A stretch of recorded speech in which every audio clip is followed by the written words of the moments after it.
Bom dia, boa tarde, boa noite para você que está vendo esse vídeo.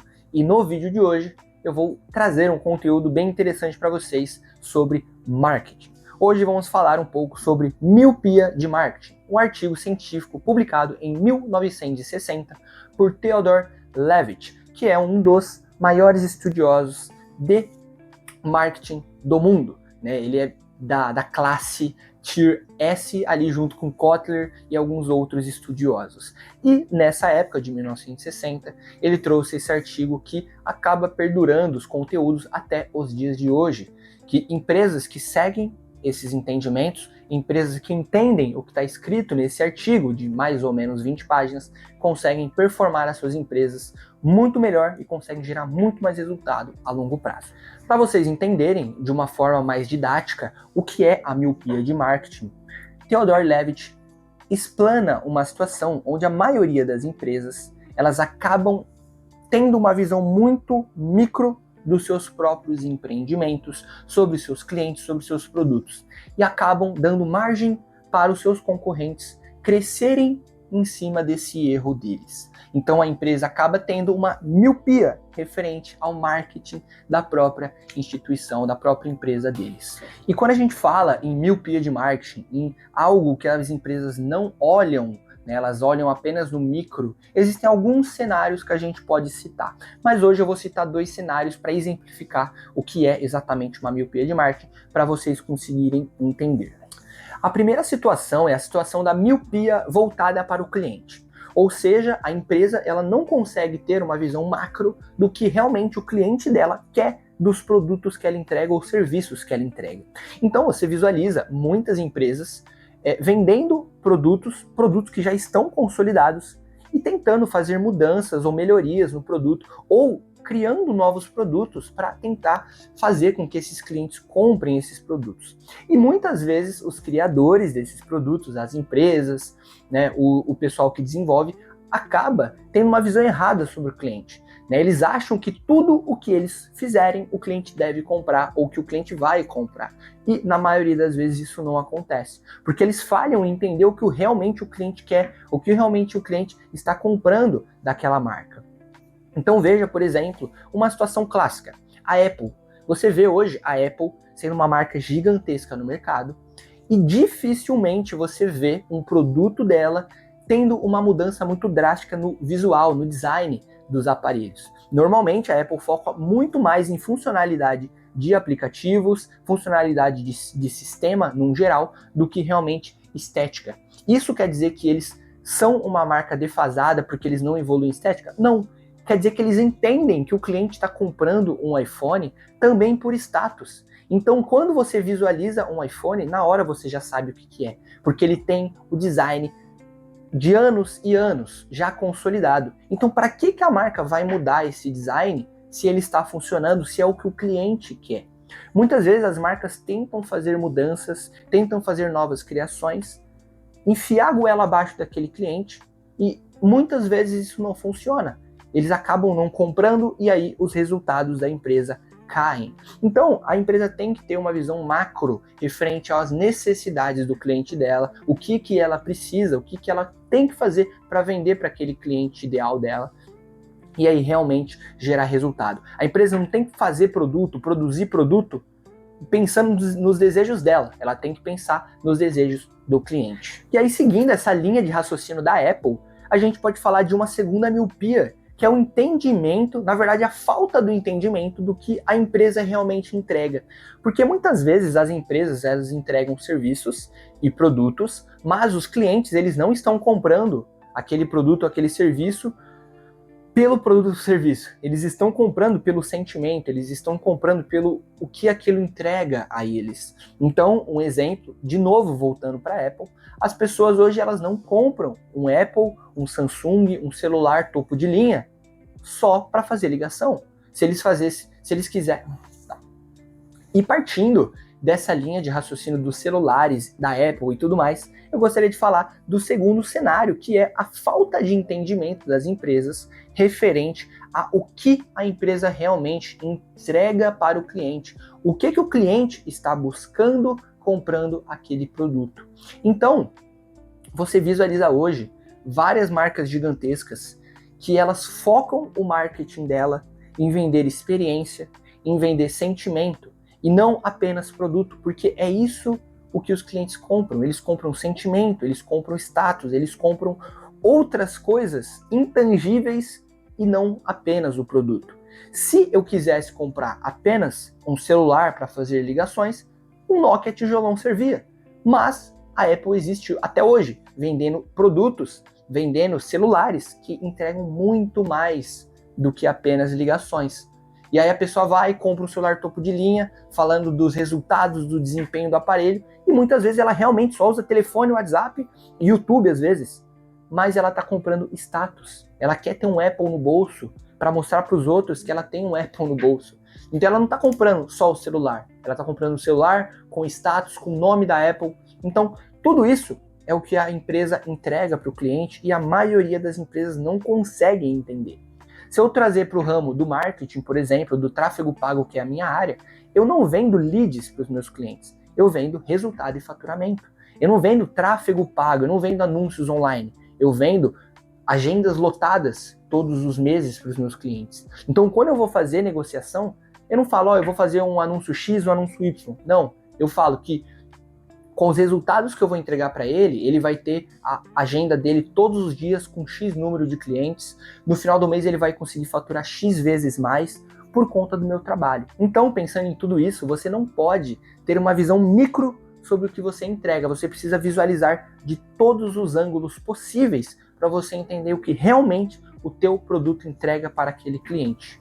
E a miopia de marketing, ela vem para mostrar que quando a empresa ela não tem uma visualização macro sobre o seu negócio, sobre o produto dela, sobre o cliente dela, sobre a situação do próprio mercado, sobre os concorrentes, elas acabam afundando e passam a não ter tantos resultados positivos a longo prazo, né? Então elas acabam visualizando apenas o que lhe convém e acabam tendo um resultado que elas não estavam buscando.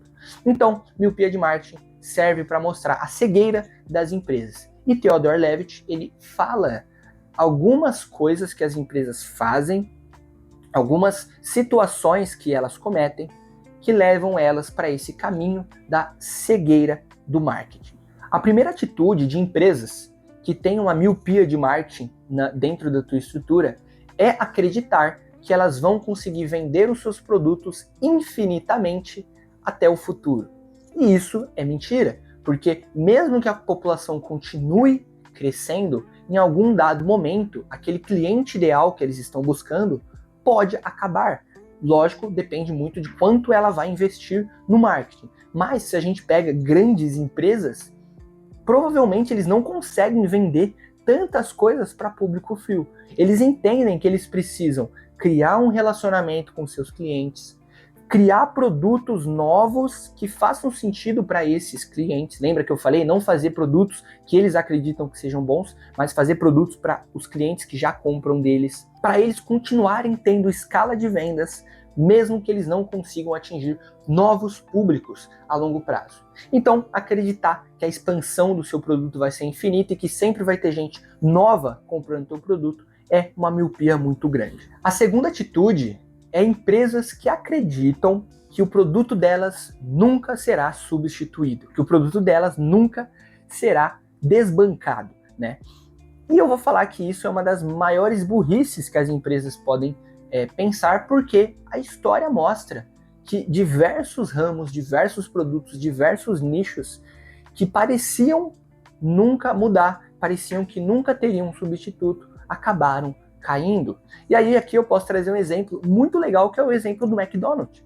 Na época que o McDonald's surgiu, os grandes restaurantes entregavam um serviço porco para as pessoas, para os seus clientes. Eles demoravam horas para entregar pratos, horas para entregar comida, porque não tinha nenhum outro tipo de restaurante fora desse padrão.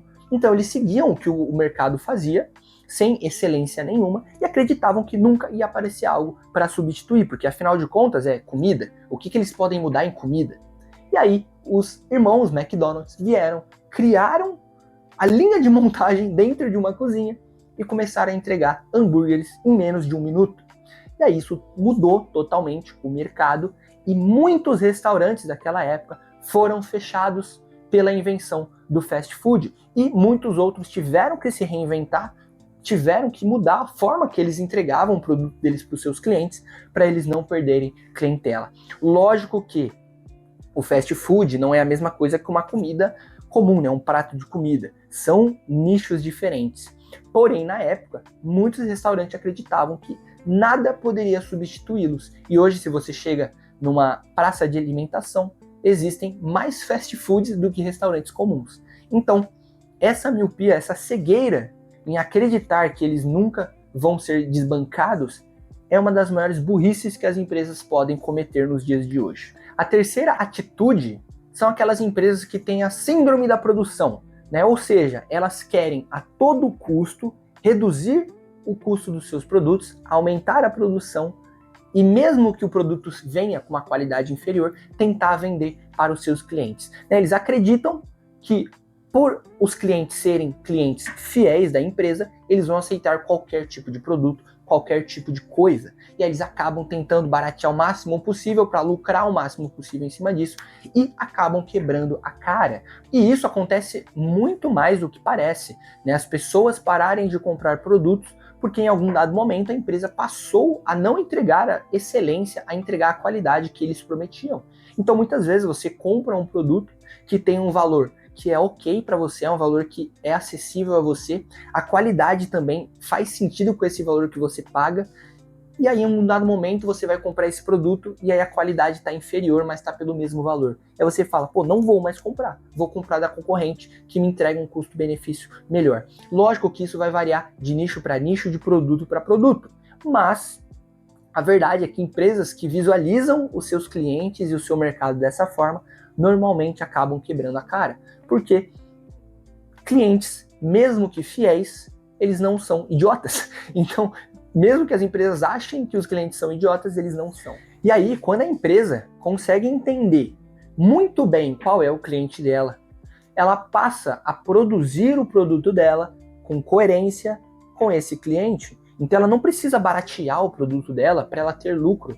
Ela consegue manter o mesmo produto, a mesma qualidade e testar valores, por exemplo, baseado no que aquele cliente está buscando. A Apple é uma dessas que eu sempre falo porque eles são gênios do marketing, né? Hoje você pega uma linha de iPhone que eles lançam anualmente, mas anualmente tem o Pro Max, tem o Max, tem o normal, tem um outro que é uma versão mais inferior, e nisso eles conseguem atingir vários públicos, baratear a produção deles, porque eles usam componentes parecidos em vários celulares, e mesmo assim conseguem manter os seus clientes, porque eles conseguem transmitir o que eles estão buscando. Então, essa cegueira é uma cegueira muito crônica na maioria das indústrias que querem baratear os seus produtos a qualquer custo. E para fechar todas essas ações que as empresas cometem, levando elas para um caminho de cegueira de marketing, a gente pode falar da pesquisa e desenvolvimento, que muitas empresas acabam desenvolvendo novas inovações que nenhum cliente pediu, eles acabam lançando e acabam não dando certo. Então, muitas vezes elas esquecem de visualizar no próprio mercado, visualizar com seus próprios clientes o que realmente eles querem de inovação nos produtos que eles estão comprando. E aí eles lançam essas inovações, não dá certo e eles têm que retroceder com perca de dinheiro, perca de escala e acabam prejudicando a empresa. E para exemplificar essa situação, a gente pode falar do exemplo da Coca-Cola, mais especificamente da nova Coca-Cola, que mais ou menos ali nos anos 70, a Coca decidiu fazer uma nova forma do produto dela e lançar isso no mercado como uma inovação fantástica que os clientes aceitariam e gostariam de tomar. E aí, lógico que no começo, nova Coca-Cola, bem legal, as pessoas vão tomar para provar, mas a verdade é que elas estavam acostumadas com a Coca-Cola comum. E 70 dias depois do lançamento da nova Coca, eles tiveram que tirar todos os produtos da prateleira porque as vendas tinham caído drasticamente. Porque as pessoas não queriam tomar uma nova Coca-Cola, eles queriam tomar a Coca-Cola comum, que eles sempre tomaram. Então, eles acabaram fazendo uma inovação que ninguém pediu, que nenhum cliente queria, e acabaram tendo um resultado péssimo. No final das contas, eles mudaram a fórmula da Coca, né, depois daqueles anos, porém, eles não mudaram o nome e eles não mudaram as embalagens. Eles deixaram Coca-Cola, mas o que vinha dentro veio mudado. Só que aí, como as pessoas não visualizaram aquilo como uma inovação, porque não estava sendo divulgado como inovação, as pessoas continuaram comprando. Então, muitas vezes as empresas têm uma cegueira muito grande em o que elas devem ou não inovar dentro dos produtos dela. A Coca-Cola, por exemplo, eles puderam inovar o gosto, mas não a embalagem, porque a embalagem transmitia que era outro produto e as pessoas não queriam comprar outro produto. Então, ter uma miopia de marketing referente a isso traz muitos péssimos resultados para as empresas. E para finalizar, por que isso é tão importante para você, que é um gestor de tráfego ou até mesmo uma pessoa que tem uma empresa e quer gerar mais resultado? A miopia de marketing, ela vem para mostrar que quando você não olha para o macro do teu mercado, dos teus clientes, do teu produto, você provavelmente fica para trás. Você provavelmente passa a gerar piores resultados a longo prazo. Quando você tem uma visão macro, quando você não é cego dentro do próprio mercado, você consegue entender tendências, você consegue entender os seus clientes, fazer produtos que façam sentido para esses clientes e, consequentemente, vender mais e ter mais resultado. Então, miopia de marketing tem tudo a ver com você e com o tráfego pago, porque aqueles que visualizam o macro do mercado geram mais resultado a longo prazo. Miopia de marketing é um artigo de mais de 70 anos de idade, que acaba sendo muito atual. Ele é muito curtinho, ele tem 20 páginas e mesmo assim tem um conteúdo muito denso e muito valioso para qualquer empresa que queira ter resultados acima do mercado, acima dos seus concorrentes. Então é isso, pessoal. O vídeo vai ficando por aqui. Espero que você tenha gostado. Deixa o like, comenta e compartilha com aquele teu amigo que precisa ouvir sobre miopia de marketing. E se inscreve aqui embaixo para você acompanhar todos os conteúdos semanais de marketing e tráfego pago no canal. Então é isso, valeu, falou!